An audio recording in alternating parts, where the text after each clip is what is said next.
It was Monday morning at 6 o'clock in May. I was trying to get the sleep out of my eyes and the phone rang. Hello? Happy Mother's Day, fool! Hi, Mom. I've been waiting by the phone all day on Mother's Day, hoping my big shot son would call, but no, he doesn't love his mother back in old Virginia anymore. Mr. Contest Master, fellow Toastmasters, that day I wrote the advanced manual on excuses.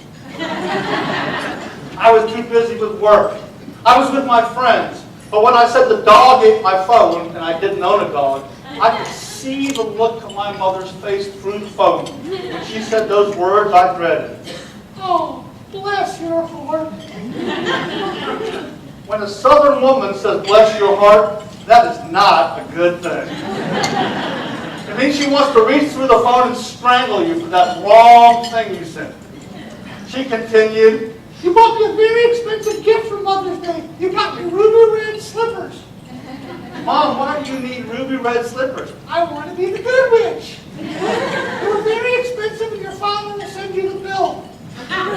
She called me every morning at 6 o'clock until I sent my father the check to pay for those ruby red slippers. That was my mother. She was tough.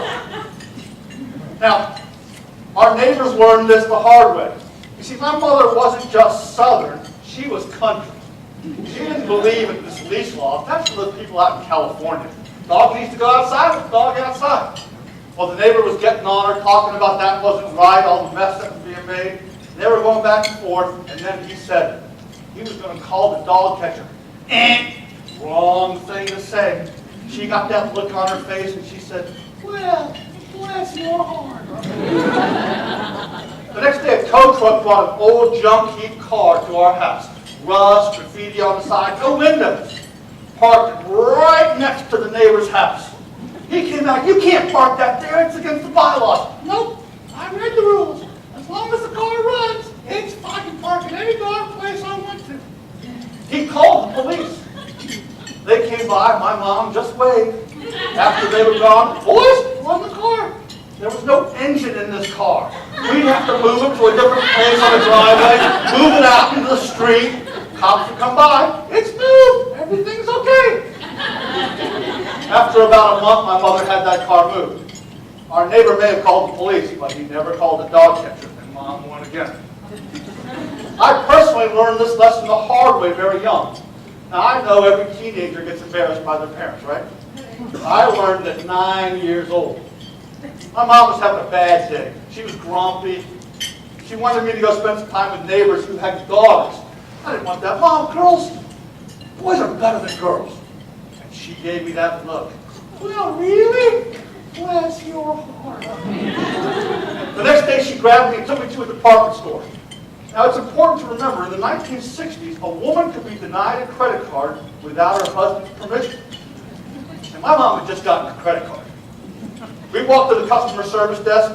There's a problem with my credit card. It's got the wrong name on it. Y'all made a mistake. The woman looked at it. Mrs. Richard Chandler. Isn't that your name? No, I'm Miss Jean Chandler. Well, isn't this your husband's name? No, he's Mr. Richard Chandler. The lady tried to explain policy, and my mother would have none of it. Get your manager. A young man came out, and I actually felt sorry for him. My eyes were big as saucers. He was just like Daniel being led to the lion's den. He tried to explain, and he said the wrong thing. Well, man, when your husband pays your bills, wrong thing. My husband doesn't pay my bills. I pay my bills with my money, and I want my name on my card. Ma'am, she gave him that look, and you know what she said? Well, bless her. Can I borrow a pair of scissors? Don't give them to her. She's going to stab you. I was sure she'd kill him. She took that credit card and cut it into 4 pieces and handed it to the manager. You tell your boss he lost a customer for lying. And when he asks you who, you tell him Ms. Jean Chandler. My mother made her point. When Sears went bankrupt, she laughed. Now, I was scared of my mom, but not my brother. He was every bit as ornery as she was. He was playing with some friends and set the doghouse on fire. She came out yelling and screaming because she loved those dogs more than she loved us kids. My brother said, "Mom, the dogs don't sleep in the house. They sleep in bed with you." Wrong. She gave him the look and she said, "Well, go get me a switch." Now a switch is a long, thin stick that she's going to beat you with. My brother went out in the yard, and sure enough, he came back with a twig about that big. "Yeah, get me a bigger stick."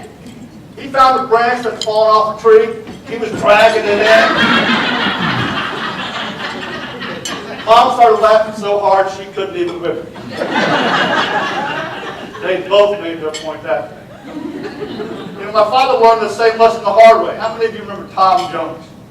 My mother would listen to Tom Jones, thought he was the sexiest thing in the world. Remember women used to throw their hotel room keys up on the stage or their underwear? My father said, "Here, don't throw your underwear up there. You might kill the poor man." Wrong! She gave him that look, and what did she say? "Please." That's right. He slept on the couch for a week. You see, I'd always wanted to get away from my mother. Not because I didn't love her, but because she was so relentless. She was so ornery. She was so tough. And I moved away. Fell in love, got engaged, called my mother and told her, "I'm getting married." She said, "You've got to bring this girl back." Okay, but I tried every excuse again. Sure enough, a check came in the mail for $1,000. "You're not marrying someone I've never met." So now I had to explain to my fiancée that she had to go back and meet my parents. She's fine with that. And then I said the wrong thing. "I guess she wants to make sure you're good enough for me." Oh. "Let me understand this," my wife said. "That I'm good enough for you?" And she got that look on her face. And you know what my fiancée said?